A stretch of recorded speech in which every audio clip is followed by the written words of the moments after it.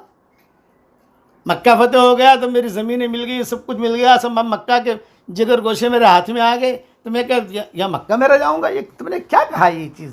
تو پھر حضور صلی اللہ علیہ وسلم نے جواب دیا، خوب سمجھ لو، خوب سن لو، یہ ہرگز نہیں ہو سکتا کہ مکہ میں ٹھہر جاؤں، یہ ہرگز نہیں ہوگا. میں اللہ کا بندہ اور اس کا رسول ہوں، میں نے اللہ کے حکم سے ہجرت کی ہے، تمہاری زندگی میری زندگی ہے. یہ پہاڑ کوئی صفا پہاڑی پر حضور نے یہ اعلان کیا، تمہاری زندگی میری زندگی ہے، تمہاری موت میری موت ہے. یہ سن کر انصار جو ہے دھاڑے مار مار کر رونے لگے. پھر فرمایا کہ حضرت ہمیں خطرہ ہو گیا کہ کہیں ایسا نہ ہو کہ اب تو ماشاءاللہ مکہ مکرمہ فتح ہو گیا، سب سے بڑی فتح تو یہ کہ مکہ ہمارے قبضے میں آ گیا، کہ ہمیں آپ چھوڑ دیں. تو حضور صلی اللہ علیہ وسلم نے فرمایا ہرگز نہیں، البتہ تم نے یہ جو کچھ کہا ہے، آپ نے ارشاد فرمایا اللہ اور اس کے رسول تم کو معذور اور سچا سمجھتے ہیں، اللہ نے معاف کر دیا تم کو. مسلم شریف کی حدیث ہے کہ یہ فرمایا کہ تم نے جو کہا یہ تو ٹھیک نہیں کہا، لیکن اللہ نے تمہیں معاف کر دیا. چلو اب حضور صلی اللہ علیہ وسلم نے صفا پہاڑی پر ہی اعلان کیا سارے مرد ساری عورتیں آ جائیں، سارے مرد ساری عورتیں آ جائیں. یہ اعلان کیوں ہو رہا ہے کہ اب بیعت ہوگی، مکہ مکرمہ فتح ہو گیا، اب بیعت ہوگی تو بیعت کے اندر مشرکین تو آئیں گے نہیں، وہ تو خالی کھڑے کھڑے سامنے دیکھیں گے. لیکن جتنے مسلمان ہیں وہاں مسلمان مرد ہیں، عورتیں ساری کے سارے آئیں گی، اور وہاں تو مردوں سے تو حضور صلی اللہ علیہ وسلم نے زیادہ بیعت کے جملے نہیں کہلوائے، بس مختصر مردوں سے، یعنی جب جمع ہو گئے بیعت کے لیے جمع ہو گئے تو آپ صلی اللہ علیہ وسلم نے اسلام پر اور خدا رسول کی اطاعت پر بیعت لینے لگے. مردوں سے فقط اسلام پر اور ہر حسب استطاعت اللہ اور اس کے رسول کی اطاعت پر بیعت لیتے. بس زیادہ لمبی چوڑی بات مردوں سے حضور نے نہیں کی. اور بعض روایت میں یہ ہے کہ بھئی دین کے کام کے لیے جب بھی بلایا جائے بھئی آ جاؤ، یعنی مردوں کے بیعت جو ہے مختصر کی حضور نے، شارٹ میں، اللہ کو مانو، میری اطاعت کرو، جب بھی تمہیں دین کے لیے کہا جائے قربانی دو، اور کر کے ان کو روانہ کر دیا. اب عورتوں کی بات آئی تو عورتوں کے بارے میں تو مستقل آیت نازل ہوئی، یا ایھا النبی اذا جاءک المؤمنات یبایعنک علی الا یشرکن باللہ شیئا ولا یسرقن ولا یزنین ولا یقتلن اولادہن ولا یأتین ببہتان یفترینہ بین ایدیہن وارجلہن ولا یعصینک فی معروف فبایعہن واستغفر لہن اللہ ان اللہ غفور رحیم. اتنے سارے جو ہے ٹائٹل عورتوں کے بیعت میں، بہت لمبا چوڑا. مردوں کے لیے کوئی خاص بات نہیں. تو اچھا، آپ صلی اللہ علیہ وسلم نے جب عورتوں سے بیعت کی تو آپ صلی اللہ علیہ وسلم کی ایک عادت تھی کہ عورتوں سے جو بیعت کرتے تھے محض زبان سے ہوتی تھی، زبان. اور بعض مرتبہ یہ کہ ایک تو یہ بات یاد رکھنا کہ حضور صلی اللہ علیہ وسلم نے کبھی بھی کسی نامحرم عورت سے مصافحہ نہیں کیا کہ بیعت کرنے کے لیے مصافحہ کرونا. یہ آج کل جو بے دین پیر ہوتے ہیں نا، وہ عورتوں سے مصافحہ کرتے ہیں، یہ غلط ہے. حضور صلی اللہ علیہ وسلم نے کبھی بھی عورتوں سے بیعت کرنے کے لیے کسی سے مصافحہ نہیں کیا. ہاں، صرف دو کام کیے حضور نے. ایک تو ہے کہ محض جملے کہلوا دیے، عورتیں بیٹھی ہوئی ہیں اور جملے جو ہے کہلوا دیے، بھئی یہ کہو یہ کہو یہ کہو. اور بعض روایت میں یہ ہے کہ کبھی جو ہے کپڑے کے ذریعے سے بیعت کرتے تھے. بہت لمبی چوڑی رسی ہوتی تھی. ہم نے حضرت جی رحمۃ اللہ علیہ کو دیکھا کہ بہت لمبی چوڑی رسی ہوتی تھی. شیخ کے یہاں بھی، مولانا زکریا صاحب رحمۃ اللہ علیہ کے یہاں بھی لمبی چوڑی رسی ہوتی تھی. حضرت شیخ کے ہاتھ میں ایک کونا ہوتا تھا، وہ رسی جو ہے پھیلا دی جاتی تھی. مردوں میں عورتوں میں ایسا، عورتوں کے لیے الگ رسی ہوتی تھی، مردوں کے لیے الگ رسی ہوتی تھی. وہ لوگ جو ہے رسی پکڑ کے بیٹھ جاتے تھے، عورتیں بھی رسی پکڑ کے بیٹھ جاتی تھی اور بیعت کرتے تھے. تو حضور صلی اللہ علیہ وسلم نے اس طریقے سے کبھی بیعت کی ہے روایت میں یہ. یا کبھی یعنی ایسا ہوتا تھا کہ کپڑے کا ایک کونا حضور صلی اللہ علیہ وسلم کے ہاتھ میں ہوتا تھا اور کپڑے کا دوسرا کونا عورت کے ہاتھ میں ہوتا تھا. اور کبھی کبھار حضور ایسا کرتے کہ جب عورتوں سے بیعت لیتے تو پانی کا ایک پیالہ منگوا لیتے بڑا, اس میں اپنا ہاتھ ڈال کر نکال لیتے اور پھر عورتوں کو حکم دیتے کہ تم بھی اس پیالے میں اپنا ہاتھ ڈال لو. تو عورتیں اپنا ہاتھ اس پیالے میں ڈال کر تر کر لیتی. اس طرح بیعت جو ہے پختہ ہو جاتی. یہ قرطبی وغیرہ میں اس کی جو ہے ساری تفصیل ہے. اب جن جن عورتوں نے بیعت کی ان کے نام سن لو. ایک تو ام ہانی, حضرت علی کی بہن, جن کا قصہ پہلے بیان کر چکا. دوسرے ام حبیبہ بنت عاص ابن امیہ. تیسرا عروہ بنت ابی العاص یعنی عتاب ابن اسید کی پھوپھی. دوسرا عاتقہ بنت ابی العاص عروہ کی بہن. اور پانچویں یہ ہندا. حضور صلی اللہ علیہ وسلم نے جب بیعت کرنی شروع کی تو یہ ہندا بھی آ گئی, برقعے کے ساتھ آئی. ابھی جو ہے یہ نہیں ہے پر برقع پہن کر آئی. آج ہماری پرانی مسلمان عورتیں بغیر برقعے کے گھومتی ہیں. اکرمہ کی بیوی بھی وزوجتہ متنقبہ, اور بیٹھ گئی حضور صلی اللہ علیہ وسلم کے پاس اور نقاب ڈال کر آئی, چونکہ وہ شرما رہی تھی. ابھی تو مسلمان ہونے میں ٹائم ہو گیا, اس کو اسلام لانے کا قصہ بھی آئے گا, لیکن یہ بیعت کے وقت میں یہ بھی آ گئی. اب حضور صلی اللہ علیہ وسلم نے جب جو ہے بیعت کرنا شروع کیا تو ہندا کھڑی ہو گئی. حضرت مردوں سے تو بہت شارٹ بیعت اور ہماری عورتوں سے اتنی لمبی چوڑی. یہ ہندا نے حضور تو حضرت عمر ہنس پڑے کہ مردوں کو تو دو جملے, اللہ کی اطاعت رسول کی اطاعت بس, اور مردوں کو تو روانہ کر دیا. اور ہماری عورتوں کے اوپر چوری بھی مت کرنا, زنا بھی مت کرنا. میں تو ابو سفیان کے مال میں سے مال بہت لیتی ہوں. ابو سفیان بیٹھے ہوئے تھے, یعنی حضور نے بیعت شروع کی. یہ ہندا نے کہا کہ حضرت یہ کیسا کہ مردوں سے تو شارٹ اور عورتوں سے تو یہ بھی مت کرنا, یہ بھی مت کرنا, یہ بھی مت کرنا. بقیہ تفصیل کل پوری کروں گا انشاءاللہ.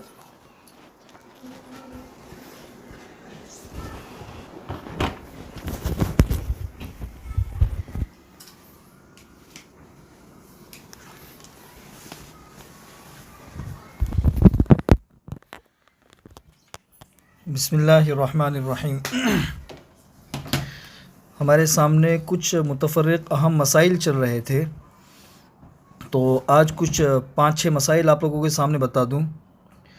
ایک مسئلہ تو یہ ہے کہ جیسے آج کل آپ لوگوں نے عام طور پر دیکھا ہوگا کہ لوگ ہوٹلوں میں جاتے ہیں اور بعض جگہ ایک سسٹم ہوتی ہے بفے سسٹم جسے کہتے ہیں. بفے سسٹم کے اندر ہوتا یہ ہے کہ ایک مخصوص قیمت مقرر ہوتی ہے کہ بھئی اتنی قیمت آپ دے دو اور پھر آپ کو جو کھانا ہو جتنا کھانا ہو اس کی اجازت ہے. جیسے مثلا 500 روپیہ دے دو اور 500 روپے کے اندر آپ کو جتنا کھانا ہو اور جو کھانا ہو اس کے کھانے کی اجازت ہے. تو یہ بفے سسٹم کے اندر کھانا درست ہے یا نہیں؟ اس میں اشکال اس بات پہ ہوتا ہے کہ یہاں پہ قیمت تو متعین ہے لیکن مبی یعنی جو چیز بیچی جا رہی ہے وہ متعین نہیں ہے. جبکہ یہ فقہ کا اصول ہے کہ جس طرح قیمت متعین ہوتی ہے اسی طریقے سے بیچی جانے والی چیز بھی متعین ہونی چاہیے. کیونکہ اگر بیچی جانے والی چیز متعین نہ ہو, اس کی مقدار متعین نہ ہو, تو پھر فریقین کے درمیان اختلاف اور نزاع ہوتا ہے. اختلاف اور نزاع, اور ہر وہ چیز کہ جو فریقین کے درمیان یا خریدنے اور بیچنے والے کے درمیان نزاع کا, اختلاف کا, جھگڑے کا سبب ہو تو پھر وہ چیز درست نہیں ہے, وہ شرط فاسد کے اندر آتی ہے. تو یہاں پر بنیادی طور پر یہی چیز پائی جا رہی ہے کہ قیمت تو متعین ہے لیکن جو چیز بیچی جا رہی ہے وہ متعین نہیں ہے کہ سامنے والا انسان کون سا کھانا کھائے گا اور کتنا کھائے گا.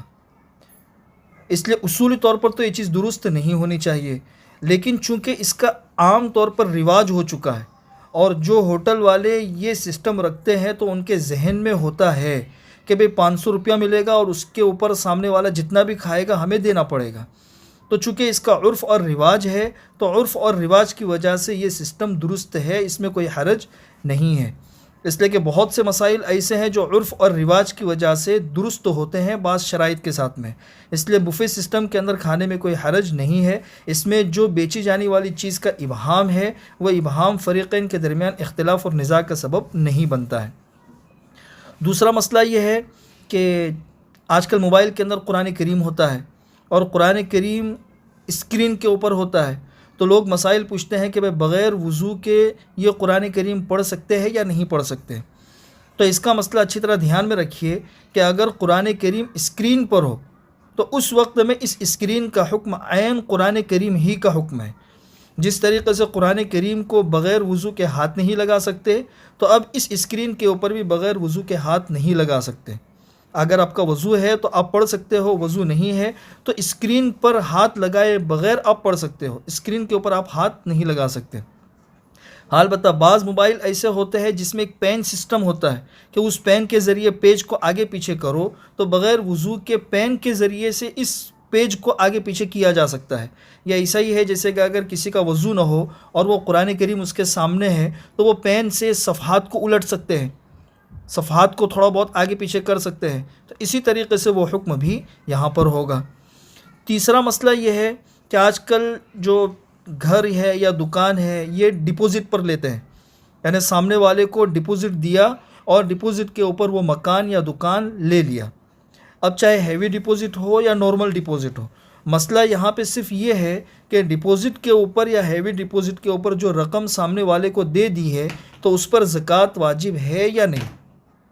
تو پہلے تو یہ تھا کہ یہ ڈپوزٹ کی جو رقم ہے یہ رہن کے حکم میں ہوتی تھی اور رہن کے اوپر زکوٰۃ واجب نہیں ہے، اس کی تفصیلات ہیں. لیکن آج کل کی جو ڈپوزٹ کی رقم ہے، چاہے ہیوی ڈپوزٹ کی ہو یا نارمل ڈپوزٹ کی ہو، یہ اس میں سارے کے سارے شرائط قرض کے پائے جاتے ہیں. یہ ایک طرح کا قرض ہوتا ہے جو سامنے والے کو دیا جاتا ہے اور گھر اور مکان کے خالی کرنے پر پھر وہ ڈپوزٹ کی رقم واپس لے لی جاتی ہے. تو چونکہ اب اس کے اندر سارے کے سارے شرائط قرض کے پائے جاتے ہیں، اس لیے احکامات بھی قرض ہی کے ہوں گے اور قرض کے اوپر زکوٰۃ واجب ہے. اس لیے ڈپوزٹ اور ہیوی ڈپوزٹ کے اوپر جو رقم دی گئی ہے وہ بھی چونکہ قرض کے حکم میں ہے، اس لیے اس کے اوپر بھی زکوٰۃ واجب ہے. کس پر واجب ہے؟ جس کی رقم ہے اسی کے اوپر واجب ہے. ظاہر سی بات ہے جو اصل مالک ہے وہی اصل مالک ہے اور اس کے اوپر زکوٰۃ واجب ہے. اس میں اتنی گنجائش ہے کہ جب وہ رقم آپ کے پاس میں آ جائے تب آپ جتنے سال اس کے اوپر گزر چکے ہیں ان تمام سالوں کے ایک ساتھ میں دے دو، یا ہر سال کی اگر دینا چاہو تو ہر سال کی بھی انسان دے سکتا ہے. دونوں صورتوں کی گنجائش ہے. چوتھا مسئلہ یہ ہے کہ آج کل عام طور پر سرجری ہوتی ہے. بعض مرد لوگ بھی جسم کے بعض اعضاء کی سرجری کرواتے ہیں اور اکثر جگہوں کے اوپر یہ عورتیں بھی پلاسٹک سرجری کرواتی ہیں. تو پلاسٹک سرجری کا شرعی کیا حکم ہے؟ تو میں مختصر انداز میں آپ لوگوں کو اصولی طور پر بتا دوں کہ سرجری دو طرح کی ہوتی ہے.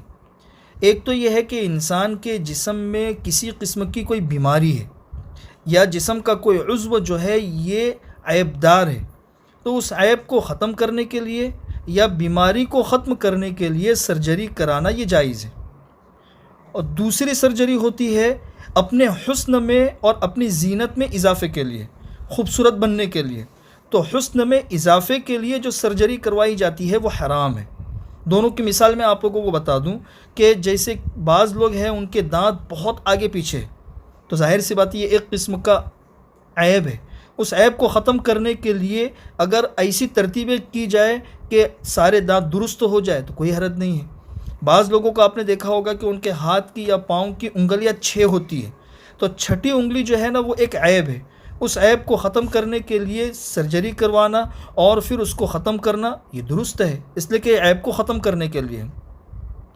اور کچھ سرجری ہوتی ہے جو حسن میں اضافے کے لیے ہوتی ہے، یہ جسم کے مختلف اعضاء کی سرجری ہوتی ہے، تو یہ جائز نہیں ہے.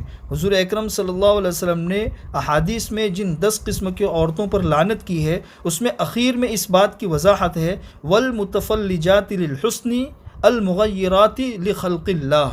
وہ عورتیں جو صرف حسن میں اضافے کے لیے اپنے دانتوں کے درمیان گیپ کرواتی ہے یا اللہ کی تخلیق کے اندر تبدیلی کرتی ہے، تو یہ اللہ کی تخلیق میں ایک طرح سے تبدیلی ہے.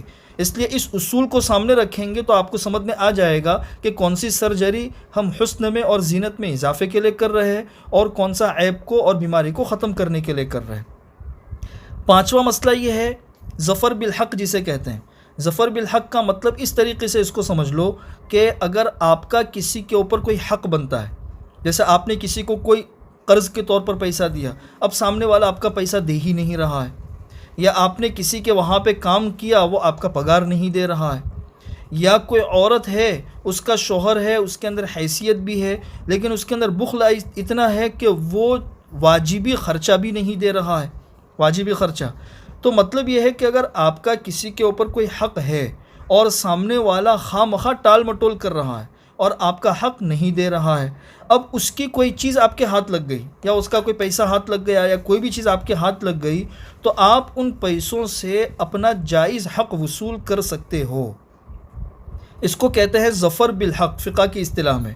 اس کی ایک دلیل جو حدیث کے اندر آتی ہے، آج کل ماشاءاللہ والد صاحب کی زبان سے ہندا کا لفظ آپ لوگ بار بار سن رہے ہیں، تو یہ ایک دلیل ہے کہ جب انہوں نے حضور اکرم صلی اللہ علیہ وسلم سے کہا کہ حضرت میرا شوہر ہے ابو سفیان، یہ گھر کے اخراجات میں کافی بخل سے کام لیتے ہیں اور واجبی خرچہ بھی نہیں دیتے، تو کیا میں ان کے مال سے اپنے واجبی خرچے وصول کر سکتی ہوں کہ نہیں کر سکتی ان کو بتائے بغیر؟ تو حضور اکرم صلی اللہ علیہ وسلم نے ارشاد فرمایا خذی ما یکفیکی و ولدک، ہاں تم اتنا خرچہ ان کے مال میں سے ان کو بتائے بغیر لے سکتے ہو جو تم کو کافی ہو جائے، تمہارے اولاد کو کافی ہو جائے. تو یہ حدیث ایک دلیل ہے اس بات کے لیے کہ اگر آپ کا کسی کے اوپر کوئی حق ہے اور وہ نہیں دے رہا ہے تو اس کا کوئی پیسہ اگر کسی بھی طریقے سے آپ کو مل جائے تو اس سے آپ اپنا واجبی خرچہ وصول کر سکتے ہیں. بس آج کے لیے یہ 5 مسائل ہے، باقی مسائل انشاءاللہ آپ لوگوں کے سامنے کل آ جائیں گے.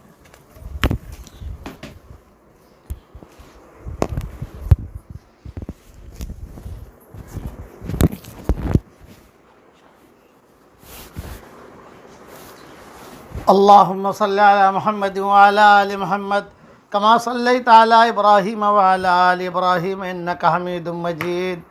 اللهم لك الحمد كله ولك المن كله ولك الشكر كله ولك الخلق كله ولك الفضل كله وإليك يرجع الأمر كله. اللهم لك الحمد بالإسلام، لك الحمد بالإيمان، لك الحمد بالقرآن، لك الحمد حتى ترضى، لك الحمد إذا رضيت، لك الحمد بعد الرضا.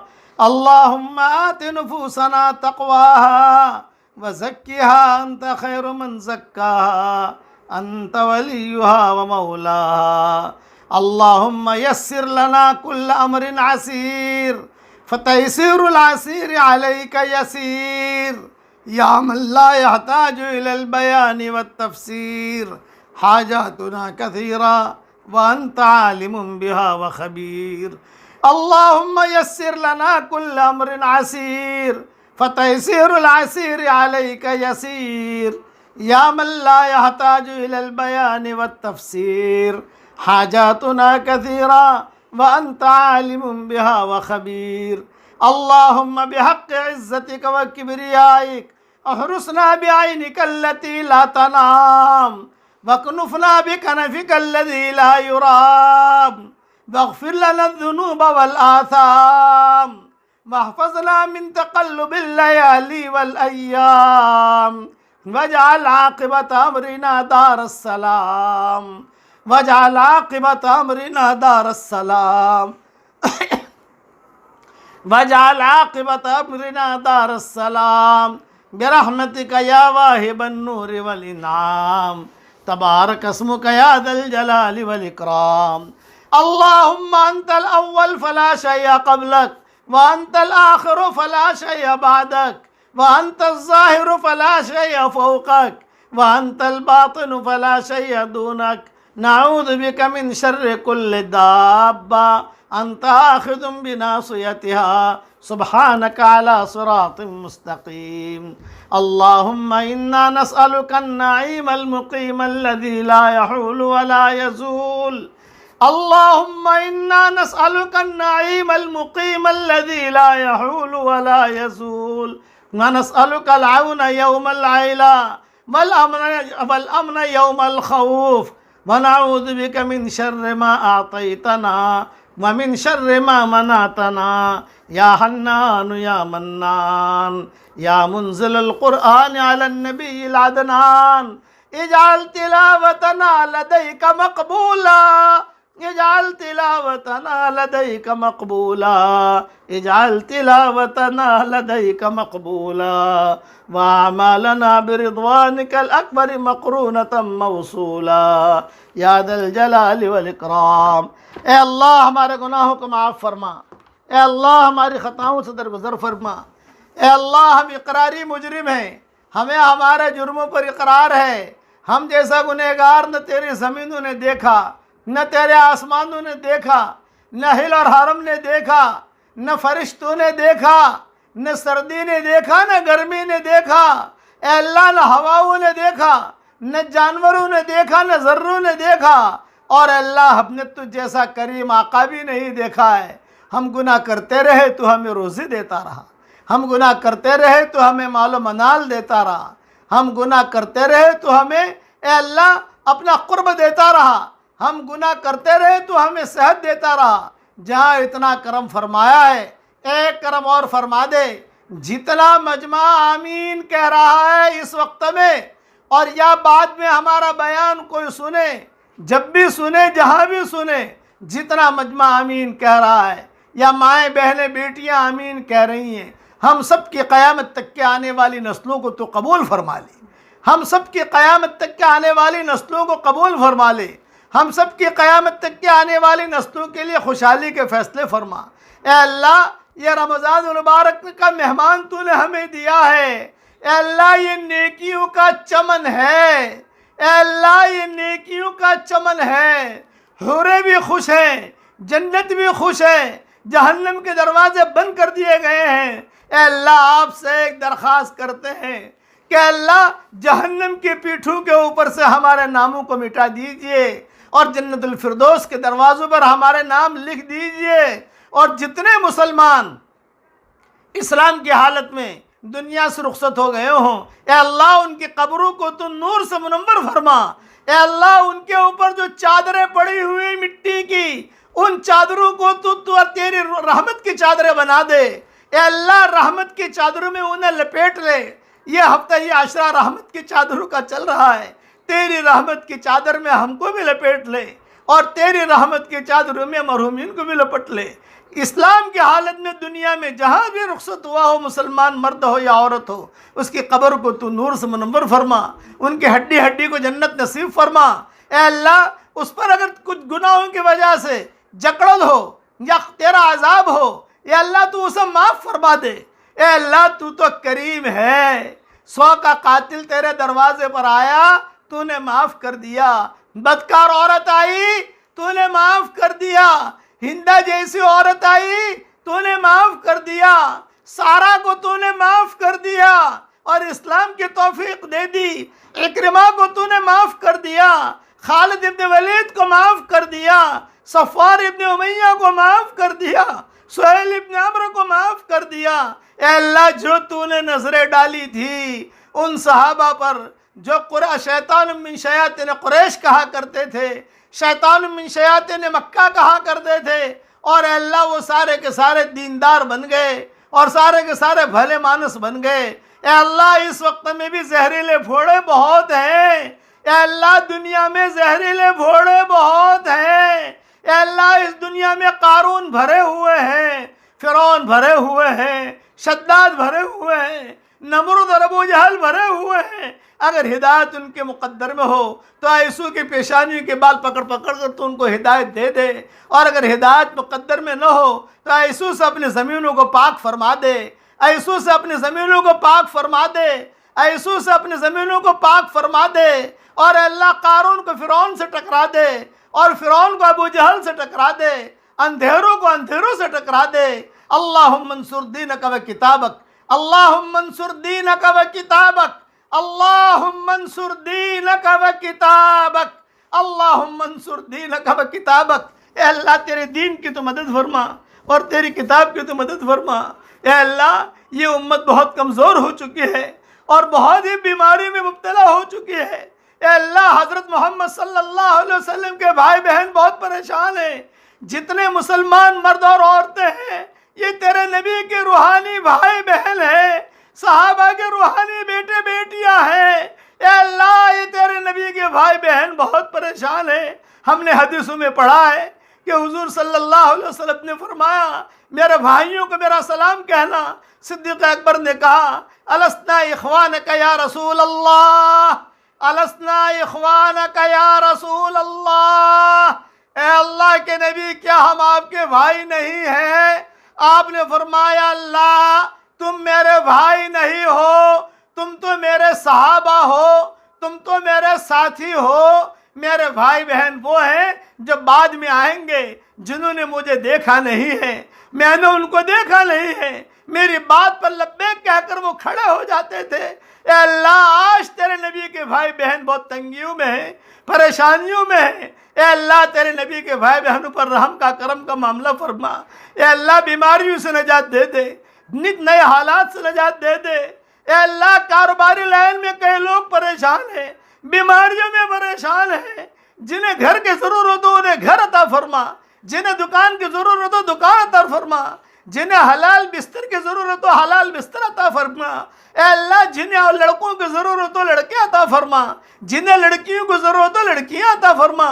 اے اللہ جتنے لڑکیاں غیر شادی شدہ ہیں، شادی کے لائق ہیں، بہترین جوڑوں کا ان کے لیے انتظام فرما۔ جو بھی اولاد ہیں نیک صالح اولاد انہیں نصیب فرما، جن کے اولاد طیب مگر نافرمان ہیں ان کی نافرمان اولاد کو فرما بردار بنا دے۔ اے اللہ بھٹکے ہوئے آہو کو پھر سوئے حرم لے چل، بھٹکے ہوئے آہو کو پھر سوئے حرم لے چل، اس بھٹکے ہوئے امت کو پھر مسجد کا والا بنا دے، اس بھٹکے ہوئے امت کو پھر مسجد والا بنا دے۔ بھٹکے ہوئے آہو کو پھر سوئے حرم لے چل، اس شہر کے خوگر کو پھر وسعت صحرا دے۔ اے اللہ جو مانگا وہ عطا فرما، مانگنے سے رہ گیا وہ عطا فرما۔ اے اللہ حضرت محمد صلی اللہ علیہ وسلم کو اس امت سے بہت محبت تھی، اس لیے حدیثوں میں ہم نے پڑھا ہے کہ جب آپ کا انتقال کا وقت قریب آیا جبریل بھی تشریف لے آئے، اسرائیل بھی پوری ٹیم کے ساتھ آ گئے، آپ کو لینے کے لیے آئے ہیں۔ آپ نے فرمایا پہلے یہ خلاصہ کرو کہ میرے دنیا سے جانے کے بعد میری امت کا کیا ہوگا۔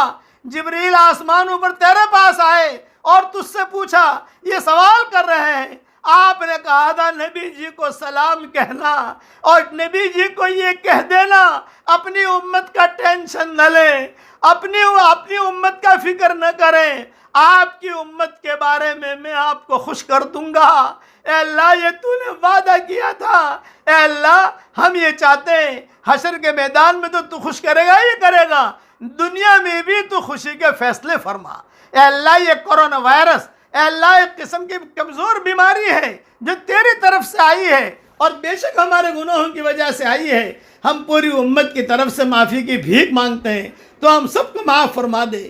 سال ڈیڑھ سال سے انسان پریشان ہے، سال ڈیڑھ سال سے کاروباروں میں لوگ الجھے ہوئے ہیں، ذرا برابر کام شروع ہوتا ہے اور بیماریاں آنی شروع ہو جاتی ہیں۔ اے اللہ ایک قسم کا تیرا عذاب ہے، اس عذاب کی چادر کو تو آسمانوں پر اٹھا لے اور تیری رحمت کی چادر کو تو آسمانوں سے نیچے اتار لے، تیری رحمت کی چادر کو آسمانوں سے اتار لے، شفا کی چادر کو آسمانوں سے اتار لے، سعادت مندی کی چادر کو آسمانوں سے اتار لے، ہمارے آنکھوں میں تیری معرفت اور تیری محبت کا سرما لگا دے، ہمارے دلوں میں تیری معرفت کا نور کوٹ کوٹ کے بھر دے، ہمارے سینوں میں تیری معرفت کا نور کوٹ کوٹ کے بھر دے۔ اے اللہ ہماری اس دعا پر جہاں پر آمین کہی جا رہی ہو تو ان کو قبول فرما۔ اے اللہ جس نے بھی ہم سے دعاؤں کے لیے کہا ہو، دعاؤں کے لیے خطوط میں لکھا ہو، یا جن کا ہم پر کسی قسم کا حق اور احسان ہو، یا جو ہمیں اپنی دعاؤں میں یاد کرتے رہتے ہوں، یا مائیں بہنیں ہمیں اپنی دعاؤں میں یاد کرتی رہتی ہوں، ہماری ساری دعاؤں میں ان کا پورا پورا حصہ نصیب فرما اور اپنے فضل و کرم سے ہماری ساری دعاؤں کو قبول فرما۔ سبحان ربنا رب العزت عما یصفون وسلام علی المرسلین والحمد للہ رب العالمین۔